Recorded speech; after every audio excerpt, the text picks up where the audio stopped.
Studies call this the scariest movie of all time. Today we're going to be doing another horror recap, another movie recap. This is the second one that we've done. I'm actually quite interested to know how you guys react to these videos. Do you want me to do more? Because if you do, then I'll do more. Today, I will be showing you a horror/thriller film from 2012 titled Sinister.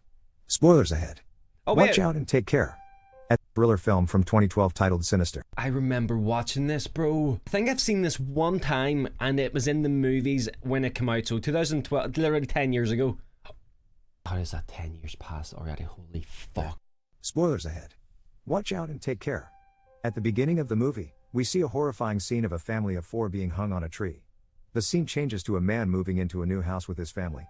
The man's name is Ellison Oswald. This movie moves crazy. He's a famous true crime writer best known for his hit book, Kentucky Blood. His wife Tracy helps him move the boxes. Inside are his son Trevor and daughter Ashley adjusting to their new home. As the couple works, the town sheriff visits them.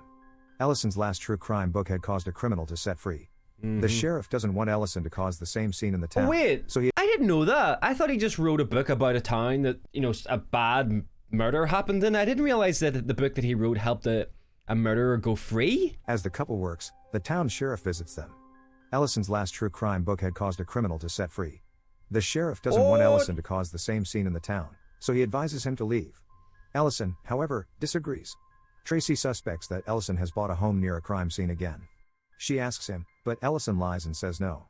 However, Ellison chose this home because it is the house that the murders we saw at the beginning of the movie occurred in. A family named the Stevensons lived in the house a few years ago. One day, they were found hanging from a tree in their backyard. However, the youngest daughter of the family, Stephanie, was disappeared after the event. Ellison plans to write about the family in his next book, but before that, he has to investigate their death and find out what happened to Stephanie. Ellison goes to the kitchen and, in fascination, stares at the tree the family was hung on. Sometime later, the family unboxes their belongings. Ellison goes to the attic to place the empty boxes. However, when he enters it, he sees a singular box on the floor. He opens the box to find several reels and a projector to play the reels in. The reels have events from different years marked. This movie was fucking horrifying. He takes the box with him with the intention of investigating it later. At dinner that night, Tracy complains to Ellison about the negative impact. There was 2 of these movies, wasn't there? There was Sinister 1 and Sinister. Did they ever do Sinister 3? Is that a thing? Of his books on the kids. His work is too graphic for the kids to read, so Tracy wants him to always lock the door to his office. Later, as she is about to sleep, Tracy asks Ellison to consider writing something other than true crime, but Ellison insists his next book will be a hit. You gotta do what you gotta do. His last 2 books have flopped, so Tracy is worried about him. After everyone goes to sleep, Ellison goes to his office to work. He collects pictures of the death of the Stevenson family with notes beside them. He finds a picture of the attic from the police records but is surprised to see that the box he found earlier is missing. He concludes someone had put it there after the deaths. He gets the projector out of the box, hangs a white cloth on the wall, and sits down to watch the films. The first reel is titled Family Hanging Out 11. The film is of the Stevenson family hanging out in their backyard. They all play with each other and look happy. The person filing the clip isn't seen. Suddenly, the scene changes to the 4 of them being hung to the tree they were playing around. I can still hear the sound of, like, the movie plays when he starts to watch one of these videos. It's kind of like that low energy, low reverb sound. And you can hear, like, the sounds of the projector starting up, and then the soundtrack plays. It's fucking scary, Ellison bro. Is shocked. As expected, Stephanie is present with the family through the fun part but is missing from the last clip. Ellison writes this on his notepad and goes to the backyard to look at the tree. When he comes back in, Ashley is wandering around the house looking for the bathroom. She looks like a wee demon, bro. Back to work. Ellison then puts in the next reel. It is titled Barbecue 79. This film shows the Martinez family fishing by a lake near their house. They also have a barbecue picnic beside it. It is all fun and games, but suddenly the clip changes. It is now nighttime. Oh my God. The cameraman shows the family gagged and tied inside their car. The car hood has a demonic symbol painted on it. The family lies beside several bottles of gasoline. The cameraman lights the car on fire, killing the whole family. Ellison is then about to watch the next reel when a noise from outside distracts him. He goes out to check but finds no one. Then he suddenly realizes that the noise is coming from one of the moving boxes. Just then Trevor comes out of the box yelling. Ellison tries to calm him down but to no avail. He then takes him outside. Tracy comes out too. Trevor finally wakes up but doesn't remember how he ended up in the box. I can't remember the ending of this. The parents think it is his night terror. The next morning, the family eats breakfast together. Tracy takes the kids to school and Ellison gets back to work. He plays the reel he stopped at last night. The reel is named Pool Party 66. In the film, a family is at their pool playing and enjoying themselves. The scene abruptly changes and it is now nighttime. A green substance is seen inside the glass they were drinking from earlier. Then we see the family tied to pool benches. The benches have ropes tied onto them. Someone pulls the ropes, making them drown in the pool. A strange figure is seen inside the food for a few seconds. It seems to be watching the family die. Ellison zooms onto the picture and looks at it closely. Looks like a Dorito. Just then the projector behind him started to burn. Ellison puts the fire out, but the projector is destroyed. He then learns to play the reel on his computer through the internet. Tracy and the kids get back home. Furious, Tracy tells Ellison that Trevor had drawn people hanging on a tree on the whiteboard. Tracy blames Ellison's books and they argue. Later at night, Ellison goes to his office again to continue the reels. The next one is titled Sleepy Time 98. First, we see an empty kitchen with glass containing the same green substance from the earlier video. Then we see the demonic symbol again. The cameraman goes to a room where a couple is bound on a bed. There, he cuts their throat open. He enters the other room and does the same to a kid. Ellison zooms into a part of the video and finds an address. With that information, he manages to find the case file on the internet. It says that the youngest kid of the family had gone missing after the incident. The similarity between this case and the Stevenson family's case astounds Ellison. Suddenly, the lights go off. Ellison hears noises from outside. As he checks, he hears that the noise is coming from the attic. He climbs up and looks around with his phone's flashlight. I'm sorry for pausing this, but I need to write something down. I'm going to tell you what it is in a minute. So you guys probably know, I stream on Twitch. I do reactions to stuff and play games as well. But I'm going to start doing reactions to horror recaps and movie recaps. So I'm just writing it down for my plan for Friday's stream. Ellison finds a board with drawings that seem to be made by kids. In them, all of the murders he has watched so far are depicted.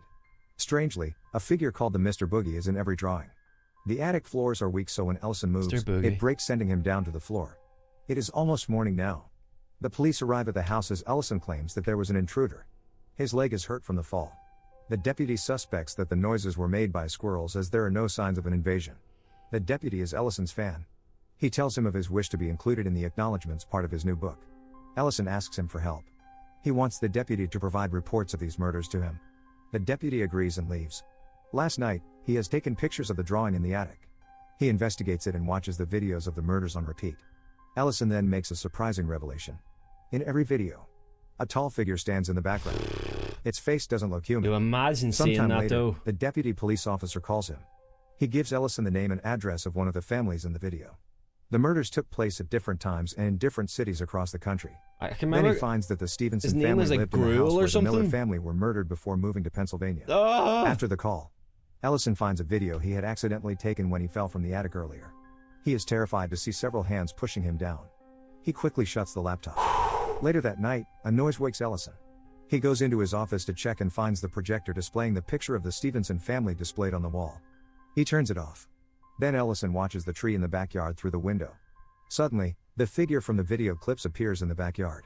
But it disappears at a second glance. Ellison goes out and sees Trevor having another night terror and behind the bushes. After bringing Trevor inside, Ellison goes out again when a dog appears before him. While he is distracted by the dog, we see the missing children of all the families that were murdered standing behind Ellison. However, he doesn't notice them. The deputy officer visits Ellison with the reports of murder the next afternoon. He is fascinated by Ellison's office. He notices the picture of the demonic symbol pasted on the mood board. The deputy suggests Ellison talk to a professor named Jonas, who is an expert in occult symbols. Later that day, Ellison gets on a conference call with Jonas and tells him about the symbol. Jonas studies it and reveals that the symbol represents an ancient pagan deity named Bugul. Bugul is known as the deity that feeds on children's souls. He is known for killing families and taking one of their children to consume their soul slowly. Jonas suspects that the murders are not any single person's doing but rather the initiation of a cult. Ellison now wants nothing to do with the case.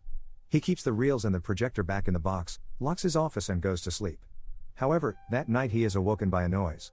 He sees the office's doors wide open. Inside, the projector is set up and the film of the Stevenson family hanging is playing. Surprised, Ellison turns the projector off and looks for an intruder with a baseball bat in his hand. While Ellison goes around the house, we see the missing children lurking around. Jesus Christ! But he doesn't notice them. Stephanie's ghost appears before Ashley. The little girl looks at it in fear. After a while, Ellison falls asleep on the couch. In the morning, Ashley draws a picture on the wall and is scolded by her mother. Ellison is surprised to see that it is a picture of Stephanie.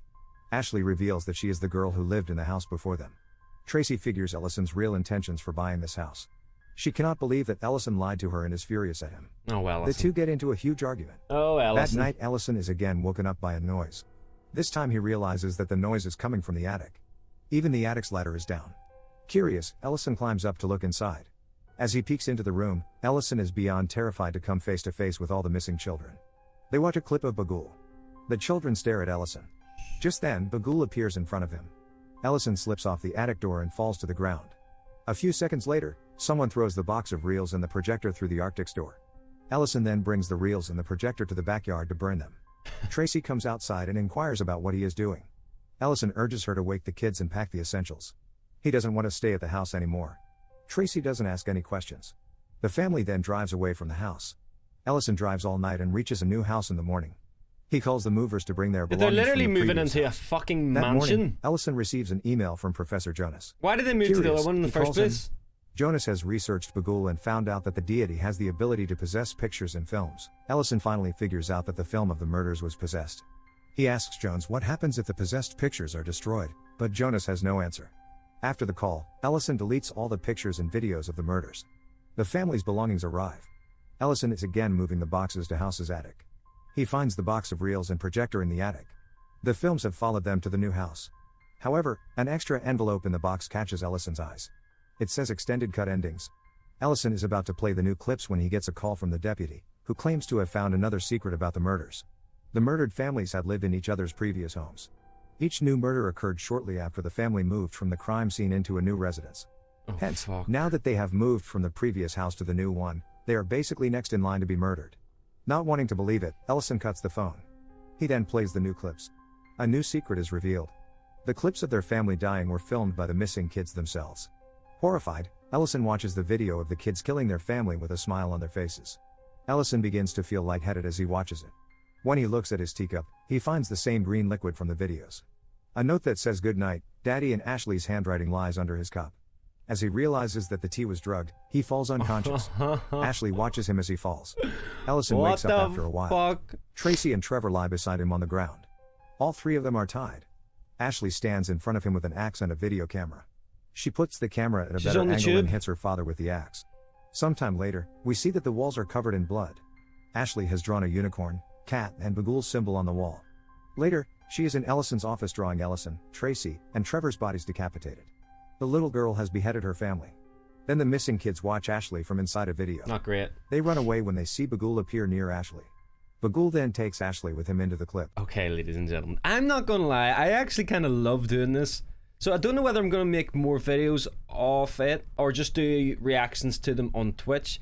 Either way, make sure to be following on both, and you can also let me know down below, guys. Do you prefer to make these? Would you like me to do them on stream or just on YouTube or both? It depends where you follow. It depends where you predominantly follow me on. I'd appreciate it if you could do both. Anyway, have yourselves a good day. Beware of Bagul. Goodbye.